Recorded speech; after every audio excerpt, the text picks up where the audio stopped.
Hi, I'm Emma Klesmik, and you're listening to Sorry Partner.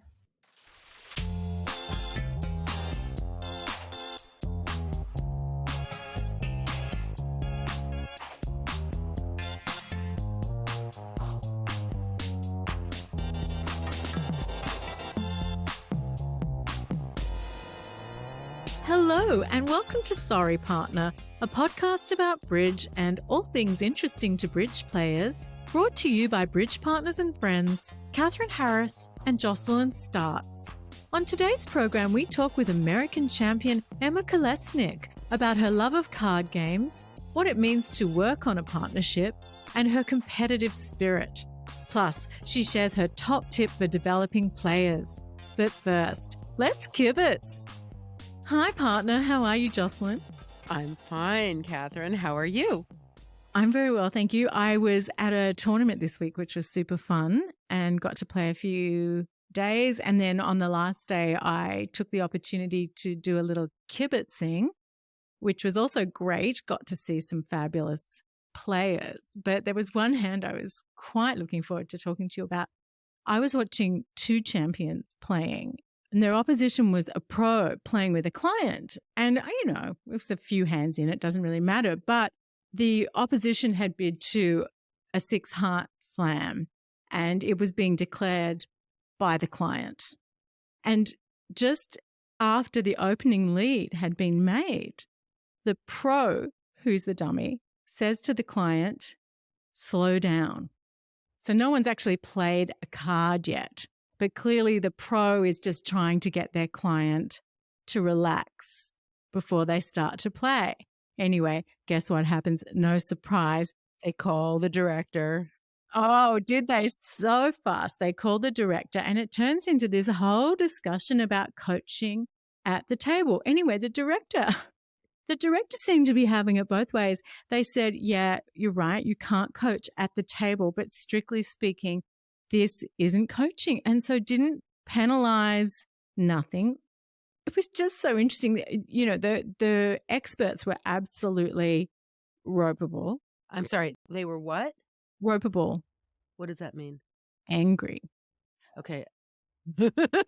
Here you go with these this lingo that I don't know, but teach it to me. Okay, that's very cool. Ropeable. Yeah. They were like mad bulls?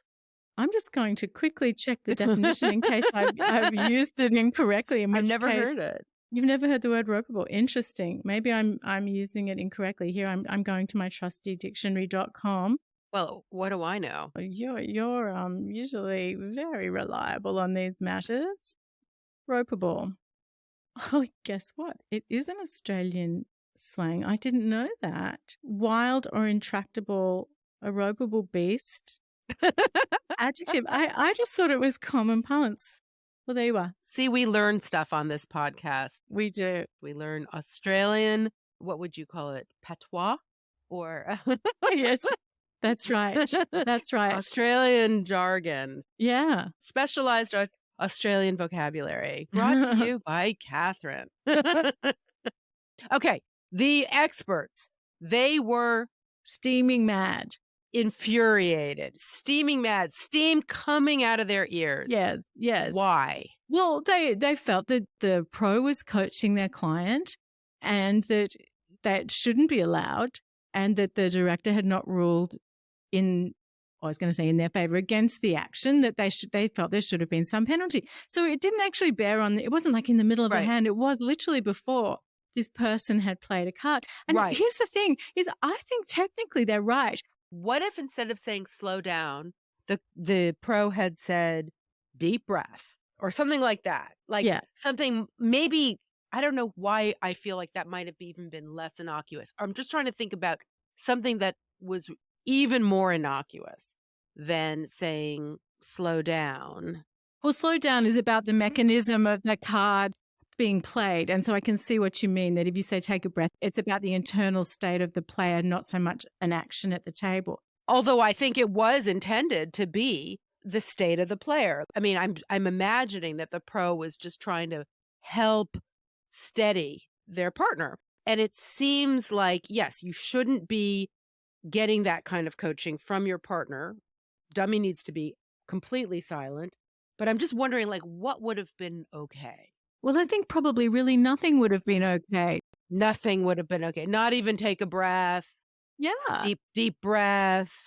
Um, Yeah. Good luck, partner. That's loud, right? Yeah. But it's interesting, isn't it? Because yeah, of course, nothing was meant by it, and it didn't actually bear on anything specific. But you're not meant to do it, and yet I do feel that part of the reason. Let me put it a different way. If they had been equal level pros sitting in opposition, I suspect that there wouldn't have been as much furor about it, because, you know, when you've got those people that are more equally weighted around the table, they almost accord each other more respect.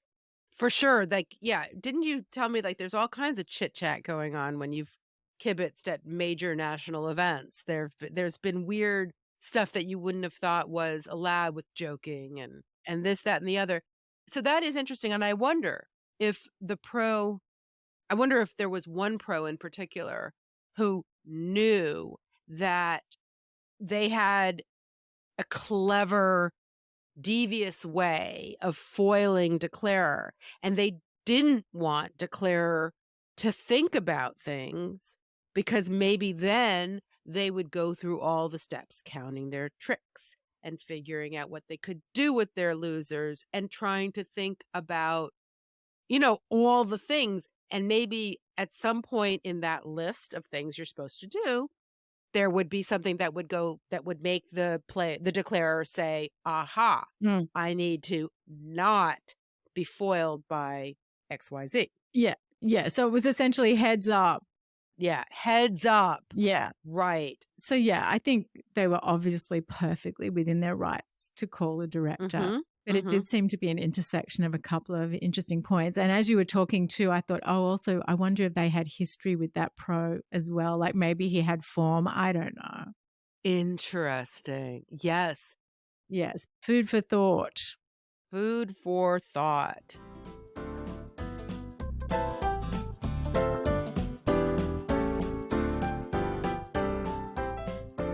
Jocelyn, it's the holiday season. Indeed, Catherine. The festive season. And nothing makes me feel more festive than giving gifts. You mean like that gift I gave our ops recently when I trumped your winner? Maybe not quite like that. So if you feel like giving your bridge partner or friends a gift that they'll appreciate, take a look at some of the fun items in our Sorry Partner merch store. We've got mugs, magnets, coasters, totes, t-shirts, notebooks, and many other items. Or consider giving the gift of a Sorry Partner membership. Benefits include bonus audio and other perks like stickers and milestone shout-outs. You'll also be supporting the show, which is a gift to us. So it's like 2 gifts for the price of 1. Exactly. How do people support the show? You just go to our website at sorrypartner.com, click support the show, and take it from there. Easy peasy. Lemon squeezy. Happy holidays. Happy holidays.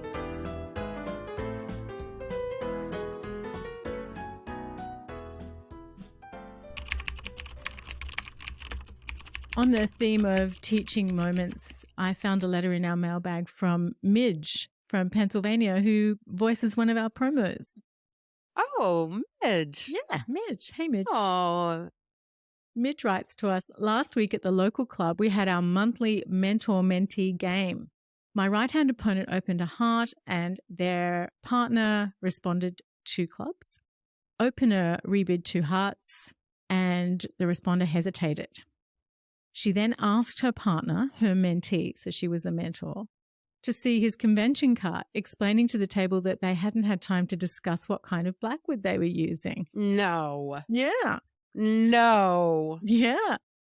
Everyone else looked quite surprised and explained that the convention card was for the use of the opponents only. She went on to bid blackwood and then 6 hearts. There was a bad trump split and a finesse was offside, so they were down 1. Kind of satisfying and a teaching moment, I guess. Midge. Yeah. I mean, when there's a mentor-mentee game, unless there are special rules that apply, I would think has to be strict about protocol, and you can't be doing that. No, absolutely. Absolutely not. Absolutely not. And especially the mentor Yes. should not be doing that. The mentee, I could sort of maybe see my way around that, but the mentor? Not exactly modeling ideal behavior. No.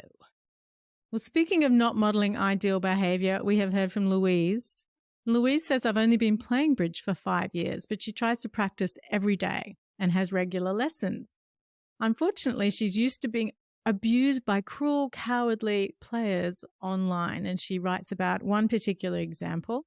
I was playing in an 8-board tournament on BBO where you're allocated a real player to partner for one hand, and my right-hand opponent bid 1 heart. In direct seat, I had 12 points, 5 very nice clubs, and a singleton heart, and so I bid 2 clubs. Fair enough. Left-hand opponent passed, and so did my partner. So here I was with a 2-club contract. All of a sudden, a message pops up to the table which simply said, why 2 clubs? Nothing, to which I ignored. I counted my cards again, and after assuring myself that I was okay to bid 2 clubs, I started to concentrate on the game at hand. When dummy went down, I was surprised to see that my partner had 10 points and nice diamonds, a few good spades, and a void in clubs, so I was very disappointed they hadn't bid. I clicked on their profile to find out more about them, and it came up that they were an expert. I had little chance of making the contract. Anyway, during play, another message popped up on the table. 2 clubs is nothing, you idiot. And then a few minutes later, another message, go away and study, idiot. I wonder if that was after the hand, because she says she was just allocated a partner for 1 hand. So it must have been after. They must have private messaged her. I ignored all the abuse, and at the end of the tournament, I played solitaire for a while, when all of a sudden another private message popped up. Don't play idiot until you know the game. Go away and study. Oh my God. I know. I couldn't believe that this person had pursued me past the tournament and taken the time to continue his abuse. Seeing red, I did the unthinkable. Yes, I replied. And I wrote, go and stick your head up a ... I won't say what. I don't know why I conjured up that image, but it worked. I didn't hear from them again. I must admit that it was also therapeutic. Love your show. Cheers, Louise. Trollish behavior, I would say. Yeah, I mean, I must say, you know, Jocelyn, I'm always very entertained by all the comments that I see on Online Bridge, and I'm often taking photographs of them with the person who wrote them, people. So, you know, let them a warning to you. But yeah, people do write unbelievably nasty things. Anyway, Louise, I hope that you felt a degree of satisfaction sharing your thoughts with that person, and I'm glad that they left you alone, and I hope you haven't had to deal with too much of that since. Awful, awful behavior. And besides, someone with a club void and 10 plus points and a nice suit that they can bid is allowed to bid. Right. And if they were a passed hand particularly, there's no reason to think that the 2 club bidder is forced to bid again. Right. So expert my beep. Yeah. Well, it's infuriating. It's obviously one of those situations that we've heard about from experts when you know you've screwed up. And that's when you're most likely to be mean to partner, when it's really, you know, deep down that it's because of something that you did. Yeah, though I think you're being generous, Jocelyn, because no, I have a feeling that's what this person was having a problem with that, and they can't deal with it. Yeah, but they kept coming back after the game and after because they're abusive and they're troll. Right. And it is really horrible. Well, you may not wonder why I never play pickup games online. And this is why. Because it is just not worth it. I'd rather play solitaire or with the robots, even though they cost me some money, than do this. Because it's infuriating when you haven't done anything wrong and you get abused like that by some anonymous schmuck. Yeah, absolutely. Who has only themselves to blame. Thanks for writing, Louise. We could go on and on and on, but let's leave it at that. Our next letter is also on the theme of revenge, and this is from Anonymous in San Francisco. My partner and I were playing at the Nationals in the first day of the Life Master pairs. 40 pairs would qualify for day 2. The rest were out of the event. On the first board, the ops were bidding and we were silent. In the pass-out seat, my partner asked a question about one of about-to-be dummies' bids. I had a problematic hand to lead from, so I was pondering my lead and only halfway listening to the conversation. I decided on my side suit doubleton ace as the least problematic lead and put it down, dropping Declara's stiff king. Declara screamed, literally, for the director. It turns out I led the suit that my partner was asking about, which I didn't even realize when I chose it. My partner told the declarer, as did the director, that he is allowed to ask questions before he passes. Declarer insisted in a very nasty manner that she wanted protection, to which my partner asked, protection from what, as my lead didn't cost her anything. They argued and the director was called back repeatedly. I stayed out of it, but the woman was so nasty. My partner and I were both disgusted that she was accusing us both of cheating. Him for supposedly asking a lead directing question and me for supposedly acting on it when my lead didn't matter at all. The director finally told everyone to shut up and play. The result on the board was normal and average. So here comes the punchline. Revenge, part 1. On the second board, my partner declared and the nasty person misdefended and let him make it. Great score for us. Ooh, yay. And revenge, part 2, eaten very cold. We easily qualified for day 2. The nasty person not only didn't make the cut, but was 41st, missing out by 1 spot and a fraction of a master point. We cackled with glee. That would have been fabulous, yes. I completely feel your pleasure. Oh, wow. Yes. Yes. Yes. And our last letter today is from Carol in Arizona. After beginner lessons at our HOA, which I think must be Homeowners Association, we would play several hands in order to learn more about duplicate play. The instructor director had taught us to always count our cards before playing. On about the 4th round of play, one player discovered that she was short a card. We all spent time looking for it, but to no avail. The next day, at a regular game, Clarence came up to the director and handed her a card. He explained that he'd found it when he took his pants off. Oh dear, I don't know that we want to play with that card anymore, do we? I don't think so. We had a good chuckle, but the game was about to start, so she sent Clarence off to be North at table 8. Several rounds had passed when the North player at table 7 hollered at the director that she was missing a card. Oh, I know where it is. I'm sorry to say. You wouldn't believe the shocked looks the director got when she yelled out, "Okay, Clarence, drop your drawers." Oh boy. Poor Clarence. Oh my God, what was he doing with the card? So if you have any fun stories about mentor-mentee, aka pro-am game gone awry, or perhaps abused by cruel and cowardly online trolls, or perhaps a nice revenge story, revenge best served cold, or finally about trousers hiding cards, please do send them to us at sorrypartnerpodcast@gmail.com or at sorrypartnerpodcast on Instagram, or you can send us a voice message. These links are all in the show notes and on the website at sorrypartner.com, along with some other good stuff. Coming up next, our interview with Emma Kolesnik. And note, this episode comes with bonus audio for our Patreon supporters. American champion Emma Kolesnik is a star on the rise.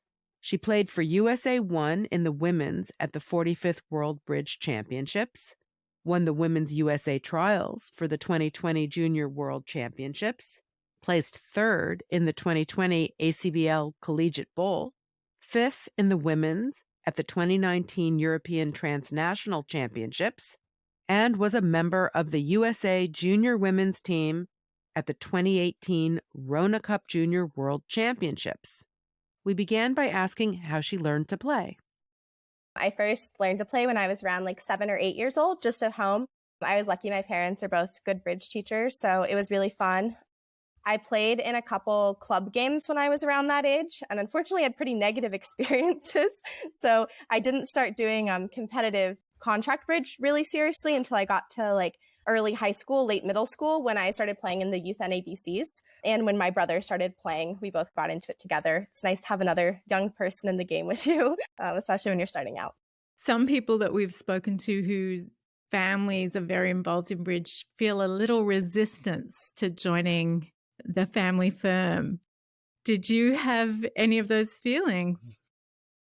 So I actually didn't as much. My brother definitely had more so, but I've always been a person who's really, really loved games and loved playing card games at home. So really the only thing with bridge was when I'd played, I think I was so young that I just like, people were weirdly really mean to me at the club. And so I had this perception of bridge as being full of like really mean people.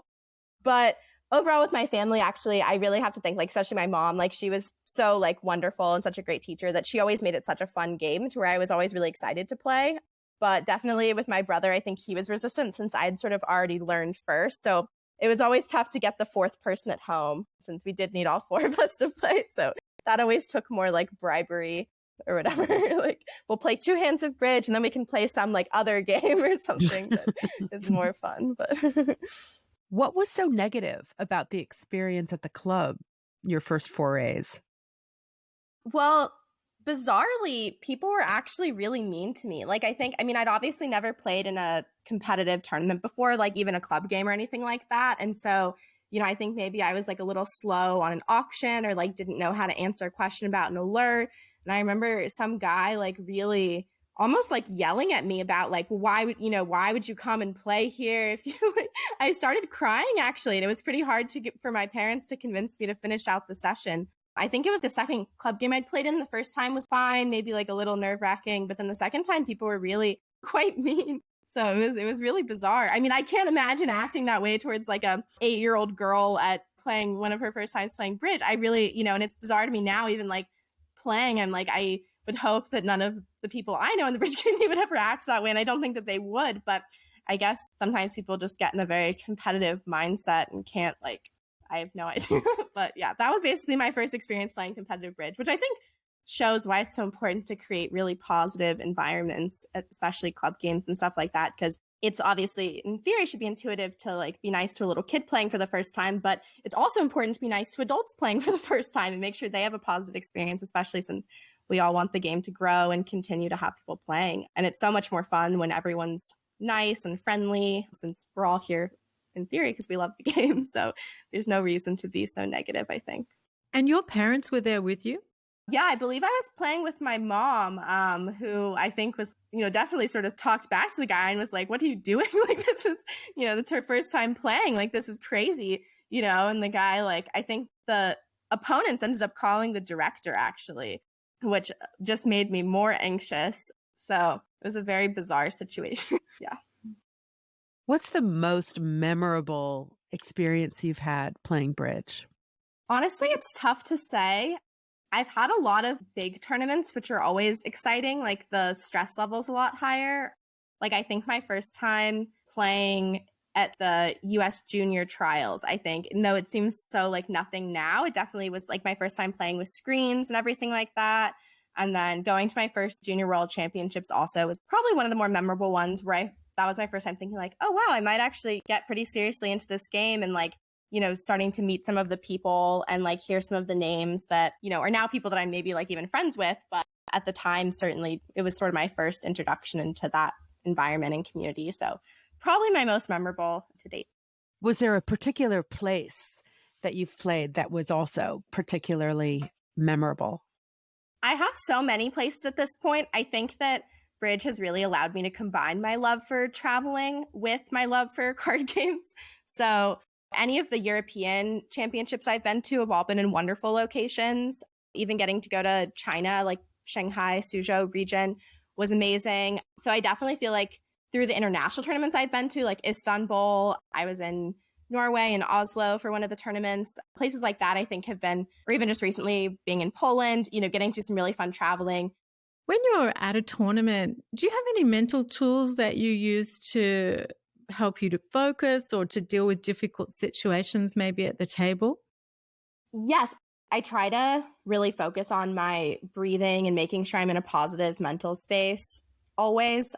I think that that's really, really something that's important. Something I also can definitely struggle with. I definitely can get kind of anxious at the table, or like, your emotions can be very high sometimes, especially at more difficult high stress tournaments. So I really try to work on always making sure that I'm taking deep breaths, taking a moment to focus. I can't overstate how helpful it is to sometimes just stand up from the table and go grab a glass of water.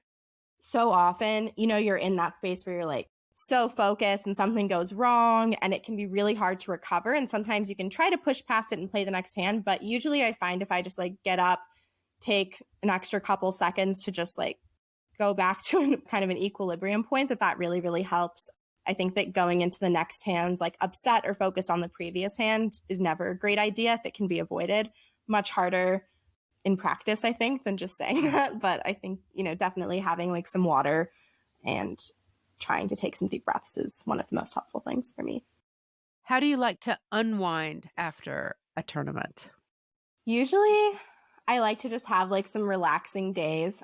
In the past year or so, I've been doing so much nonstop travel that I might even say like, just jumping into a next trip is like what I oftentimes end up doing. But I think having just like a couple of days to decompress. I also do really like going over all the hands from a tournament, I think, to help me sort of like fully finish the tournament. I want to make sure that I've discussed everything, like learned from all of the like mistakes that I've made, gone over any like tough problems I might have had. So I like to make sure I've actually discussed everything that I wanted to discuss about a particular tournament with a partner, and then I can move on and get back to day to day.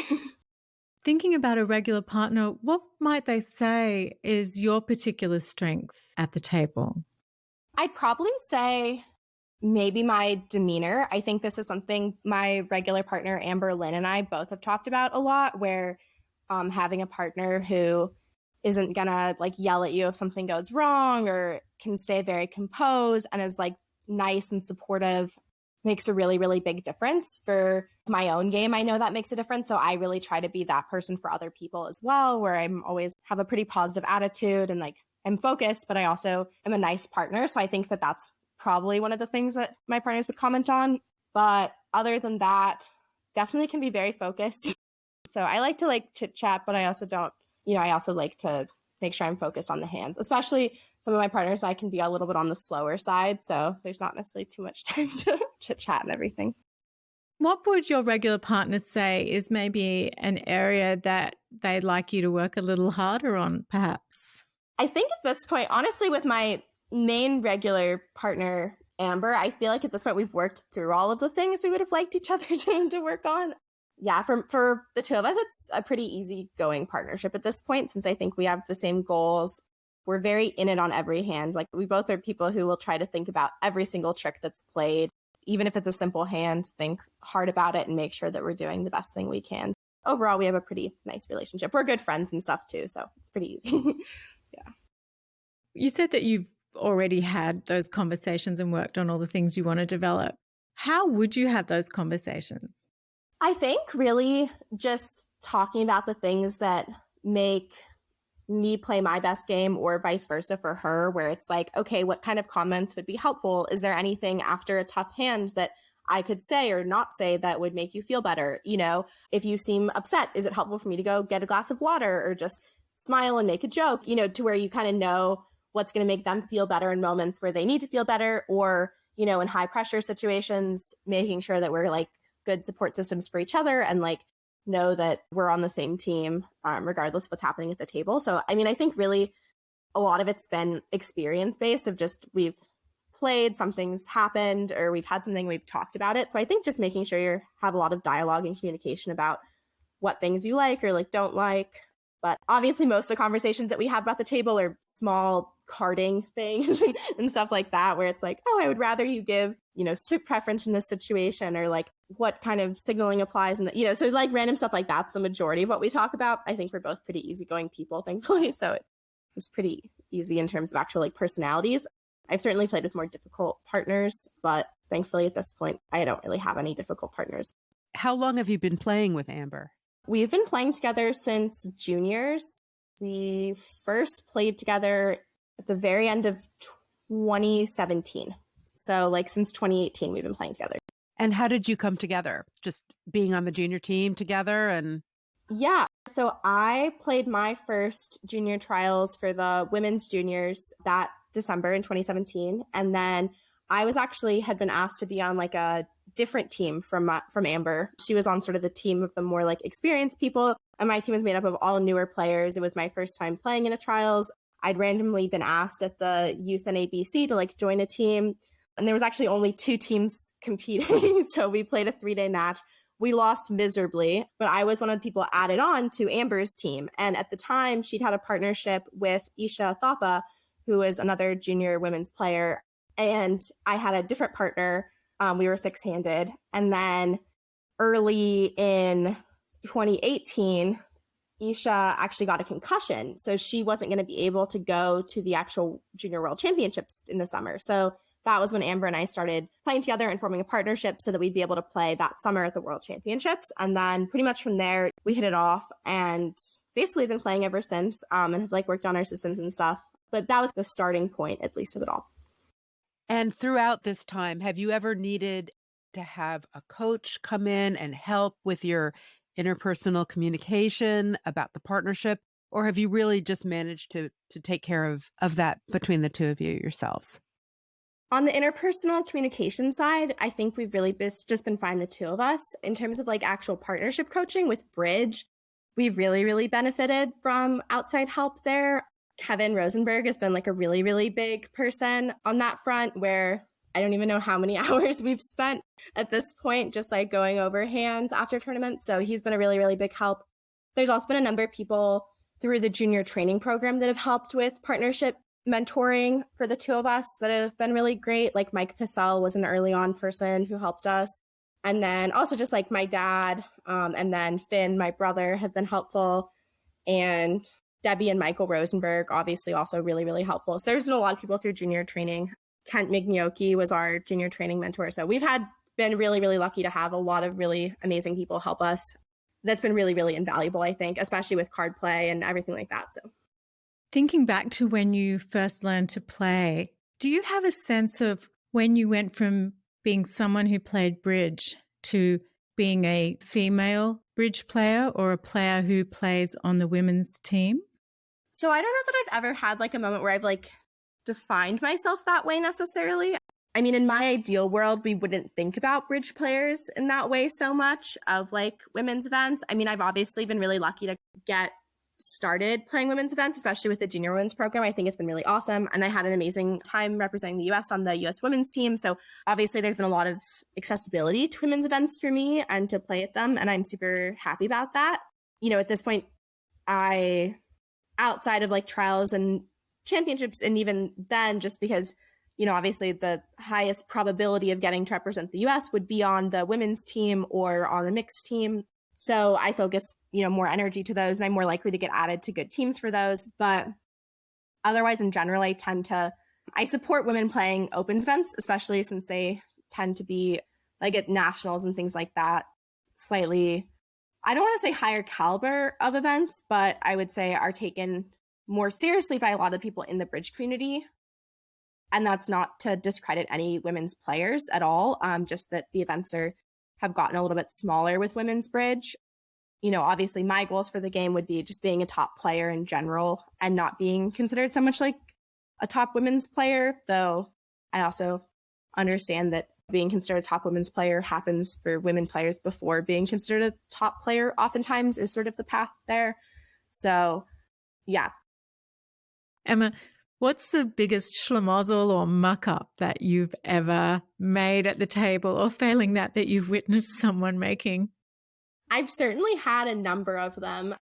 There was one hand, I would say this is maybe one of the more embarrassing things that's happened. I was actually playing with Amber at the Omaha, Nebraska regional, which is one that's well known as one that Bill Gates and Warren Buffett attend. And we were actually at the regional playing the team with Bill Gates and Warren Buffett, and we were actually playing against that at our table was Bob Hammond. So obviously this is a moment where we're like, you know, a little bit mildly starstruck. And Amber and I ended up having some auction that went just completely off the rails pretty much to get to, I believe, 6-0 off, I don't even know how many caching tricks, maybe 5 or 6 caching tricks. It was, not a good spot. And I remember we were both just looking at each other after the hands like, oh my God, what's happened here? We're playing against one of the like top players in the world. And instead of, making like a really memorable impression of doing something brilliant, we get to some 6-0 without key carding off multiple aces and like a whole suit basically. So did Bob say anything to you after that? I don't think he did, actually. No, I think, there's just maybe a little bit of a chuckle around the table with me and Amber as well. So, but he was very, very nice. He's a nice guy. As far as your social circle, do you mostly spend your free time with bridge players or with people who don't play? Actually, kind of a mixture.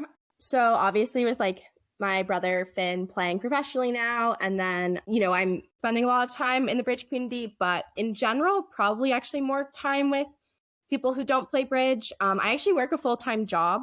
What is your job? Oh, yeah, I work full-time as a project manager for Microsoft. So that definitely cuts into some of the time. And then my friends in college are still like some of my closest friends. And I've taught most of them bridge, but none of them play like seriously or competitively really. So I would say still the majority of people I spend time with are not bridge players. But within the last maybe like a year, as COVID's eased off and we've gotten to travel more, I feel like I've definitely, and since, winning the women's trials, definitely getting to travel with a lot of players and getting to like meet more top players, I definitely would consider more of them my friends now and some of my really, really close friends. So it's been really nice actually getting to be more incorporated into kind of the bridge community. Is there an issue in bridge that's really important to you? Yeah, I mean, I think definitely for me, the intersection of bridge and then a lot of social issues that I feel really passionately about has definitely been something that I feel very strongly about and think that there's still a lot of progress that needs to be made. Like some of those would be just like women in bridge in general and representation of women in bridge, as well as, a lot of stuff regarding racial diversity and equity in bridge in general. Bridge as a game is, particularly within the ACBL, is not necessarily the most diverse, welcoming group of people, particularly to women and minorities. And I think that it's important that we create a game that's inclusive and welcoming to everyone. And so I definitely feel very strongly about that and try to do what I can to help that be the experience that we're living. Even within the junior training program, Amber and I have both, along with some other junior players, set out guidelines for juniors, as well as like how mentors are meant to interact with them, looking at protecting young women in the bridge community, which is a group of people that oftentimes are not awarded the utmost respect and do get a lot of sexual harassment and inappropriate comments being made, sometimes every single time they play. Oh, but they're just joking, aren't they? They don't mean anything by it. And you're being a little sensitive, aren't you? Exactly. No, exactly. You hear stuff like that and you're like, I always just look at people incredulously where I'm just like, what are you talking? It's like, it feels like conversations that we've had and that were had in like corporate America and in America in general and globally, like decades ago. And it's sort of like, this has not been an appropriate thing to do or say anywhere in society for literally decades.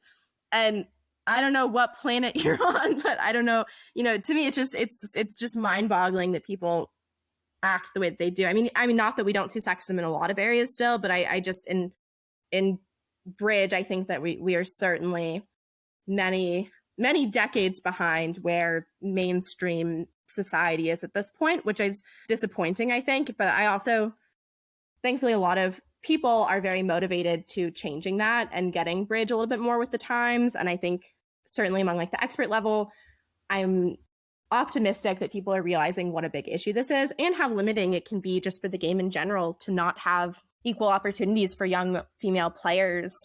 I think it makes the game worse for everyone in the long run.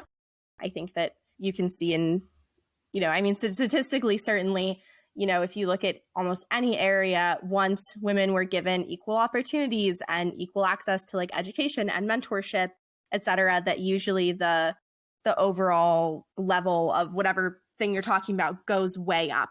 I think overall competitive bridge will be better for more top female players being in it. And the level of play will go up once that happens as well. And it'll have a positive effect on everybody.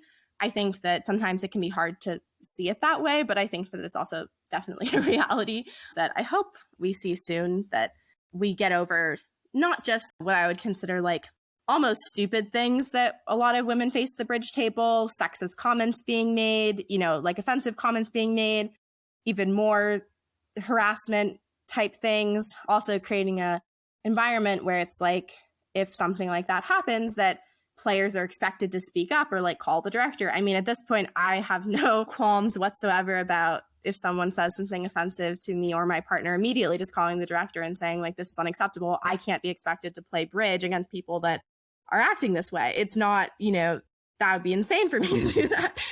And I think that that level of zero tolerance for that kind of behavior is necessary. And a lot of it, I think, is just dialogue around an issue. I think a lot of dialogue has already occurred around women in bridge, enough so that I'm disappointed when I see top male players acting in ways or not calling out behavior from other male players that I find very inappropriate. I think that they should be doing better. Thankfully, I think there are a lot of male players and certainly a ton of top female players that are really like championing this and making a real difference. But yeah, we certainly have a very, very long way to go. Yeah, in a lot of areas with bridge, but yeah. Can I just say right on? Just right on. Thank you so much for saying all that. That's just fantastic. Bravo. Yeah, no, it's a really, really important topic. And I hope, as with most things, that the issue is lack of education and awareness. And I think that especially when you've created a field where the top level is mostly men, that, you don't have a lot of people that are even know to call out other people, and they don't even see it because it doesn't even occur in front of them that often.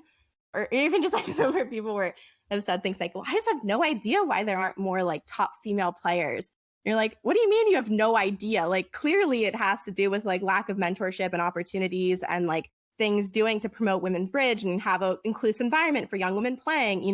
Women don't want to do, especially young women don't want to do activities where there's no other young women, and the young men that are doing that are horrible to them and all hitting on them. And the only reason they seem to be there is to be like something, in quotes, nice to look at for all of the young male players. That's not a very positive, welcoming environment. And we can't really blame young women for not really wanting to, include themselves in it. So I think, to me, it seems pretty obvious why there aren't more women right now at the top of the game. And I think it also is, there's some pretty clear-cut things we can do to changing that I'm hoping are being done. What are some ways that players can demonstrate that they are allies for people that they feel might feel less comfortable for various reasons at the club?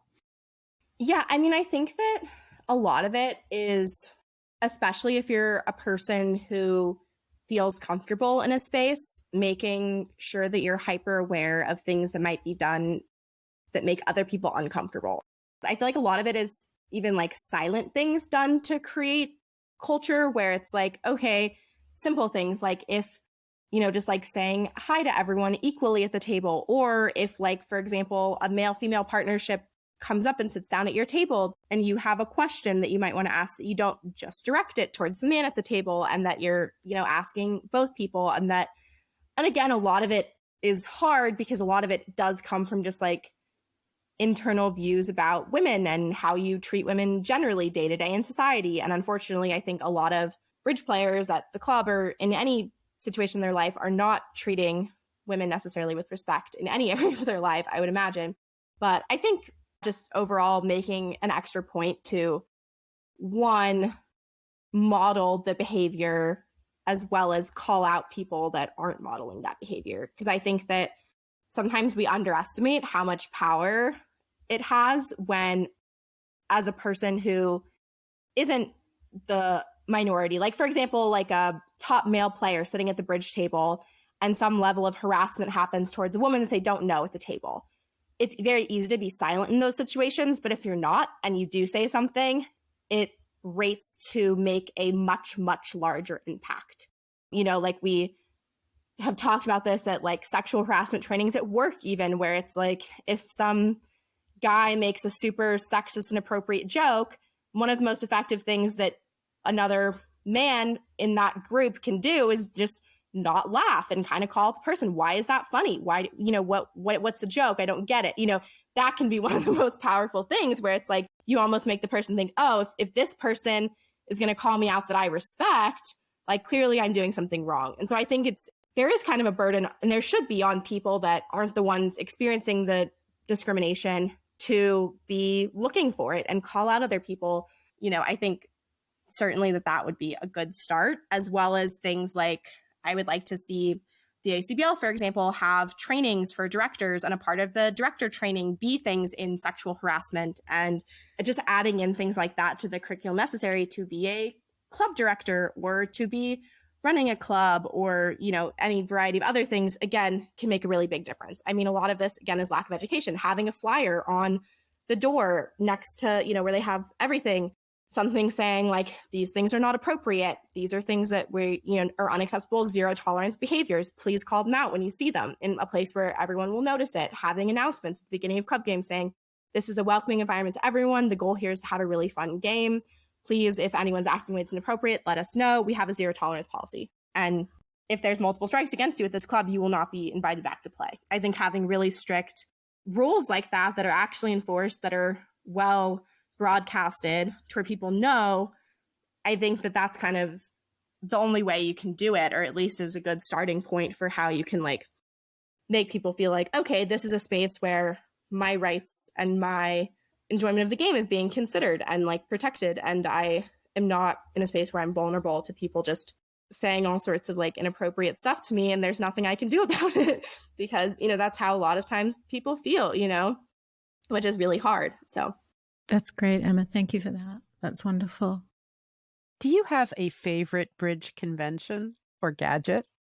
I have a couple. I love playing transfer responses to one club openings. That's been a staple in my systems with most of my partners at this point that I really, really like. I think that can be a nice system because it's not so different from 2-over-1 that it is unnecessarily, not natural, but it also is adds a little bit of technical precision, I think, to your game, as well as can create some nice variance from your results at other tables, just in terms of siding contracts differently and stuff like that. I also am a big fan of Gazilli. I know that's maybe a more controversial one, but I definitely like it. I'm a big fan.